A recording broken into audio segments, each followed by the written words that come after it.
नमस्कार, स्वागत है आप सबका। आज के इस वीडियो में हम समय की महत्ता पर निबंध देखने वाले हैं। तो शुरू करते हैं। समय देव का रथ तेजी से भागता जा रहा है। उसका रथ सोने के फूल तथा कल्पलता की टहनियों से सजा है। वह खुले हाथों सोना लुटाता चलता है, चरणामृत बांटता चलता है।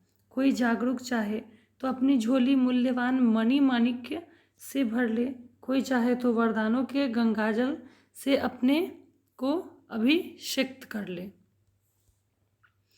अजगर करे न चाकरी, पंछी पंछी करे न काम का मंत्र जाप करने वाले और समय देव के स्वागत के लिए तैयार नहीं रहने वाले मलूक दासों का जीवन अभिशापों से भर जाता है। सुख सुविधाओं से वंचित नरक का कारागार बन जाता है।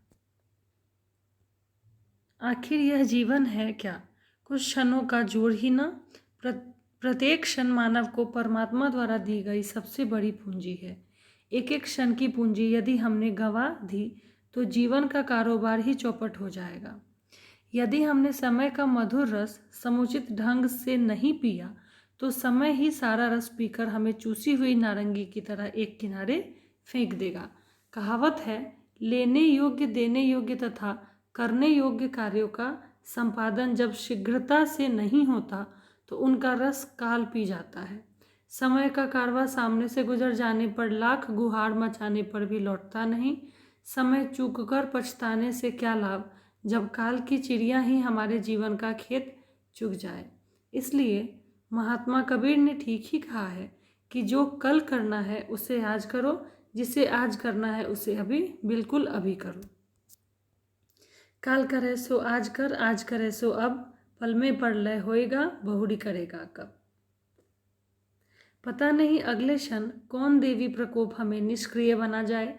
अतः एक एक क्षण के सदुपयोग से हम अपने वैयक्तिक जीवन एवं राष्ट्र जीवन की गगनचुंबी अट्टालिका का निर्माण कर सकते हैं।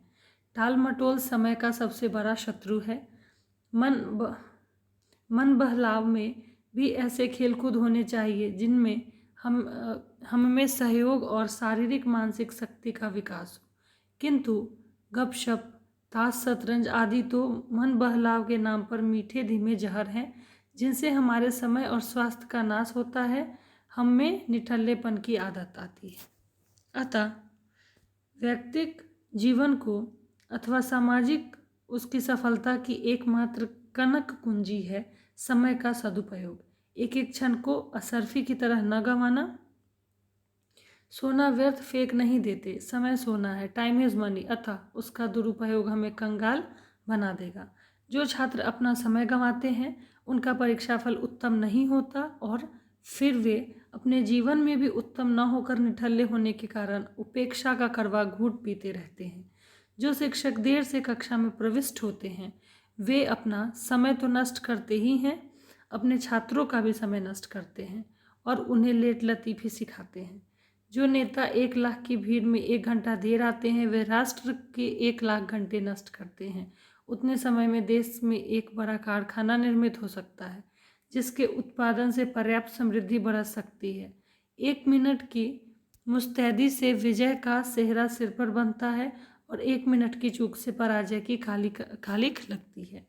5 मिनट की कीमत न जानने वाले ऑस्ट्रियन नेपोलियन से पराजित हुए और वही अपराजय नेपोलियन अपने साथी ग्रुसी के 5 मिनट देर करने के कारण बंदी बनकर अपमान की मृत्यु मरा। हम राष्ट्रपिता महात्मा गांधी की पूजा करते हैं। हमने उनकी कमर में लटकती घड़ी देखी है। यह घड़ी उनकी जीवन संगिनी थी। वे घड़ी घड़ी की कीमत इसी से आंकते थे, क्षण का काम उसी क्षण पूरा करते थे।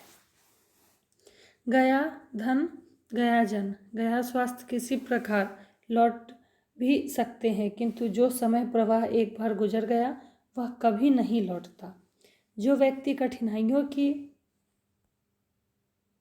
छाती चीरते हुए, आलस्य की दीवार तोड़ते हुए, तेजी से छलांग मारते हुए समय की रेलगाड़ी पर सवार हो जाते हैं, वे अपने गंतव्य पर पहुंच ही जाते हैं, अपने लक्ष्य की प्राप्ति कर ही लेते हैं। जिस प्रकार व्यक्तिक जीवन समय की मर्यादा रक्षा से बनता है, उसी प्रकार राष्ट्रीय जीवन भी समय महिमा की जानकारी से बनता है। समय की महत्ता को जानने वाले जर्मनों और जापानियों ने एक एक क्षण का सदुपयोग कर अपने देश को कुबेरपुरी बना लिया है, और हम हैं चवारकों की काहिल और फक्कर संतान जो लगभग 4 दशकों की आज़ादी के बावजूद अपने देशवासियों को भरपेट भोजन भी नहीं दे पाते। एक मुट्ठी सरे दानों के लिए हाथ पसारे बिलखते बच्चों के चित्र विदेशी अखबारों में छपते हैं और हम उपहास के पात्र बनते हैं। हमारी शान इसी में है कि हम पढ़ाई, खेत, कारखाने सब जगह अपनी कर्मठता दिखाएं ताकि हमारा देश के समृद्ध देशों की अग्रिम पंक्ति में स्थान पाने का अधिकारी बने। अतः व्यक्तिक और सामूहिक सफलता का एकमात्र रहस्य है समय की पूजा, अर्थात एक एक पल का सदुपयोग। हम यदि एक एक पल को साधना का दीप बना सके, पूजा का पुष्प बना सके, तो हमारा जीवन मंगलमय हो जाए, प्रभापूरित हो जाए, आनंद गंध विह्वल हो जाए, इसमें कोई संदेह नहीं है। तो यहीं पर समाप्त होता है हमारा निबंध।